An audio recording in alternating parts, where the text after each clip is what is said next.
Welcome to another episode of Literary Gladiators, the show where we discuss and debate literature in all of its forms. If it's written work, it's game. Like bocce.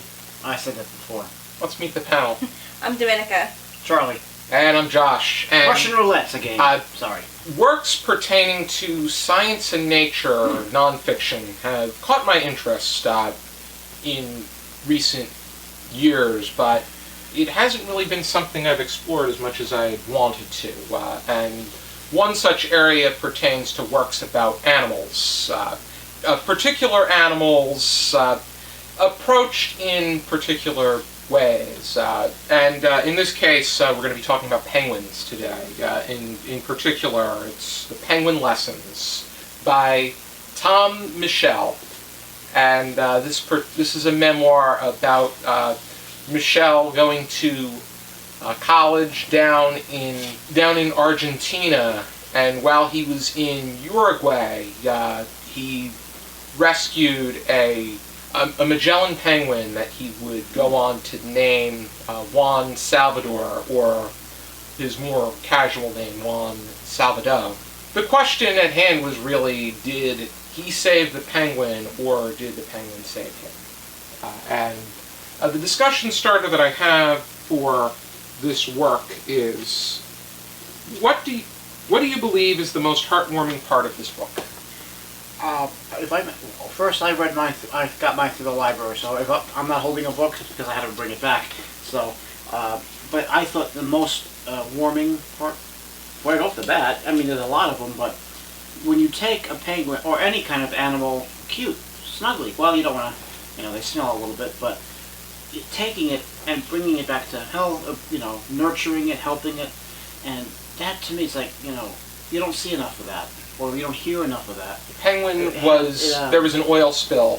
And so I could still, several penguins, that's right. In the hundreds, maybe even they were washed to shore, and except for Juan Salvador. Yeah, and he was the one. Everybody else died. Yeah, and when I read about that, I was crying, and I'm not really a crier, but I was crying about that. But just taking the time, and of course you're going to need all the resources. And when you're in college, you got emphasis on papers, exams, and all that, whatnot. But then you take that time, and then you need the supplies, fish, and whatever you need. That just warmed my heart. It really warmed my heart to see somebody saying, "Hey, I'm going to help that less fortunate animal." And the same could be said for a human. I'm going to give that homeless man a coat and a pair of shoes and some food, something like that. But with an animal, it's more. I guess I don't want to say intimate, but it's more of a more touching. They can't thank you. Yeah, that's right. They can't thank you. Well, for me, the most heartwarming part was probably the effects that it had on everybody's lives that the penguin touched. Whether it was the other, the students at the school, or the housekeepers, the teachers, even the marketplace man who sold him the fish. Like, they were all affected, and I think that is by far, like, my most favorite part of the book, is how many lives, but how differently just one little penguin changed all their lives. It's not every day you run into a rescued penguin on the top of a terrace at a college. Exactly. So there's a lot of things about what Juan Salvador is that is so unique that of course everybody's going to turn and look at the penguin. So it starts there, and it just goes forward because he was such an amiable animal. Mine's pretty much in your line as far as the lives that he touched, and the not just the heartwarming stories, but also the humor that Michelle incorporated into the penguin. I think that my friend Beth would make a perfect narrator for Juan Salvador. But in particular, the most heartwarming story was the boy and in the swimming pool. Diego. Yeah, Diego. When he was confident that he wanted to swim with Juan Salvador so badly. Probably the most obvious effect that the penguin had. The other thing that I found heartwarming was that the author, Tom, he'd waited so long to write this it says at the end of the book that it was his first book that he ever wrote with the support of his grown children and his wife. Without them pushing him to do this, it wouldn't have happened. And I feel like there's a lot to learn with just putting yourself out there and doing something a little dangerous, trying to go through customs with a penguin. Yeah, good luck with that. Just on the off chance that maybe you can not just save the penguins' lives, but in Diego's case, touch a lot of other people's lives that wouldn't be possible if you just walked away. I forgot about the customs, And I think that most people in his situation would be looking for the right home for Juan Salvador. And in today's day, he would have found it pretty easily because the zoos are much more advanced and equipped to giving the penguins the life and livelihood that they need.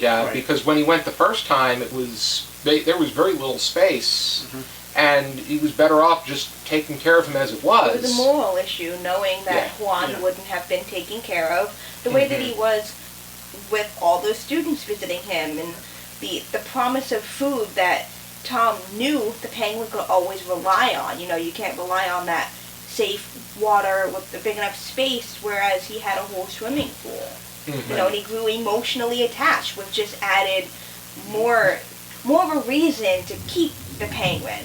Maybe he'll be happier someplace else, but do I really want to let him go after what he means to me? You get that attachment to it, And I this is also true. Like I touched on it earlier.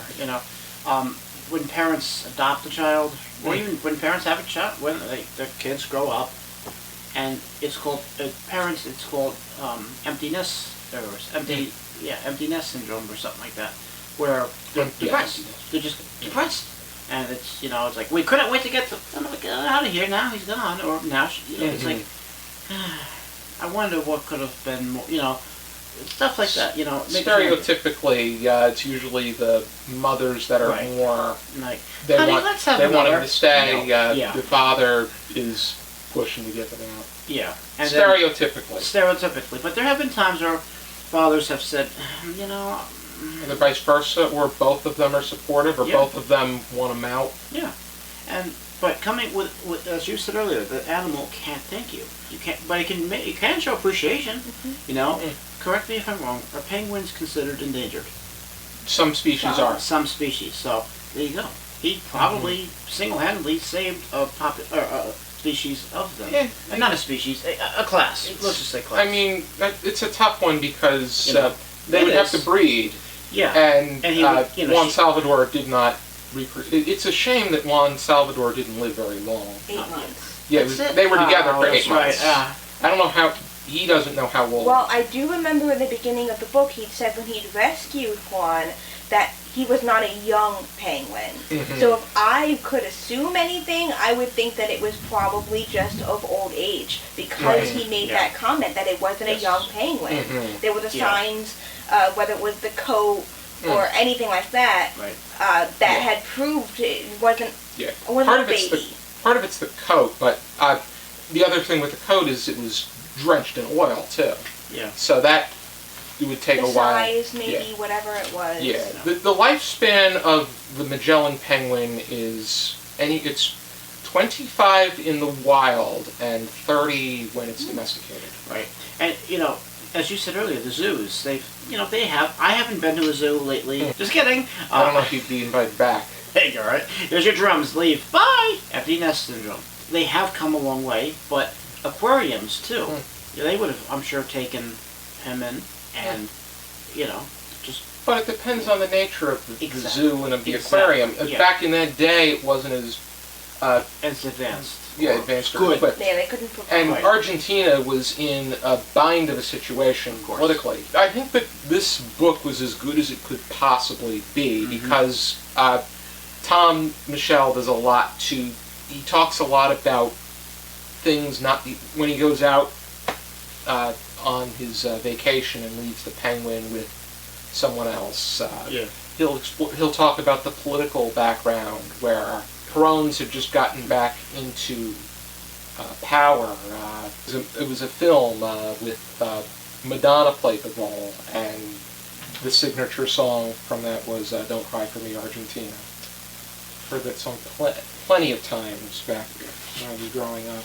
I felt at points that sometimes his description of what the penguin was doing, like the preening and all that, got a little bit repetitive because he's mentioned it throughout the narrative, closely to how he mentioned it every other time. Yeah. And then it kind of lost me a little bit when he would go off explaining his excursions and how he was with those Indians, if that's what they were. And it just kind of lost me a little bit, and I felt like they could have been shortened, or maybe not written out like that, maybe just mentioned, because it kind of took away from the excitement of his relationship with the penguin, which is what motivated me to read the book in the first place. I think that the best part was when he was talking about the penguin. I loved when he was with the kids, and they were all coming. I loved seeing their excitement to interact with this penguin. I love the interaction where the one kid was asking the penguin if he should ask the girl out on a date. Yeah, that was heartwarming. The penguin's response gave him enough confidence to do so. Yeah. So with the whole Are you sure, Ron? I got a lot of money going on this year. Got a lot of Play-Doh going on this year. I don't know. But I think there was only so many stories that he could tell, because I felt like he just got off topic a few too many times for me. Yeah, I agree with that. And I think in many cases all he could do in order to complete the book, flesh it out. I say it could have been a little shorter, and probably have been a little bit more touching, because the meaning wouldn't have been lost in all the other prose. Maybe not as detailed. I didn't mind the detail when it came to the penguin. It was everything else. So it's kind of like what does this have to do with? Yeah, well, that's what I mean. I think it was necessary to talk about the describing what the Magellan penguin was. When he was going to find a place to bring Juan, not knowing if that part of the island or wherever he was going was going to be suitable. But then everything else was make mention of it maybe, but don't. At least in my opinion, don't go on and on and on. It kind of made me forget that I was reading about your penguin. Yeah, it could deviate from, plot deviation too. Yes. And it may not have been intended, but, it takes the reader away from what's really happening. And that's happened to me several times. But it's happened to me with other works and readings I've done. So. Do you have any final thoughts? I don't think I said them all. Okay. Again, I think I said everything I had to say. It was very, very touching. Ready? How would we rate it? 0 to 5 stars, half stars permitted. Dominica? I'm going to go with a 3.5, which I think is the highest I've rated something so far. I did enjoy it. It was an easy read, and I finished it relatively quickly. It was very touching, and there's lots of lessons to learn. Just the amount of times it kind of deviated from what kept my interest was a little bit too often for me, but it's definitely touching. Are you, Charlie? I'm giving a 4.5. The reason and usually I don't do half, but the reason I'm doing that is because, yes, I did get a little bit distracted. And there were times I had to go back and wait a minute. Okay, all right. But 4.5, I'm going to go with a 4, and I think that it's the best possible rating that I can give this, because I think that Tom Michell does everything he can to flesh out this story of his. The small window that he had, he gave everything he could as far as telling Juan Salvador's story is concerned. I do agree with Dominica where I think that he does go off not intentionally, a little bit more often than he needs to in order to talk about other particular things. I think one of the other great parts was when he gets a call from his family. I love how he builds up on, he's dreading the fact that somebody in his family had died, and he was wondering who could it possibly be. And then when he finally gets there, his mother tells him, "Oh, I'm just calling to wish you a happy birthday," and "Oh, how's the penguin? The penguin, I hope you're taking care of the penguin, my little baby." Yeah.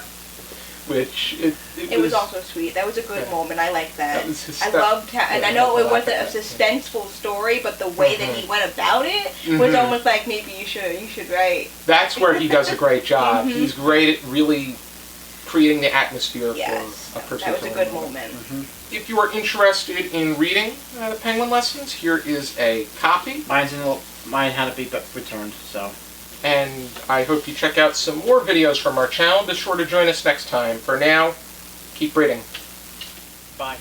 Hi there, this is Josh, and on the next episode of Literary Gladiators, Dan, Dominica, Charlie, and I will be discussing Mr. Tickle by Roger Hargreaves. If you like what you see, and you are interested and able, please support us on our Patreon. Your patronage will help us prosper, and the money will allow us to provide you, the viewer, with more material. Thank you, and for now, keep reading.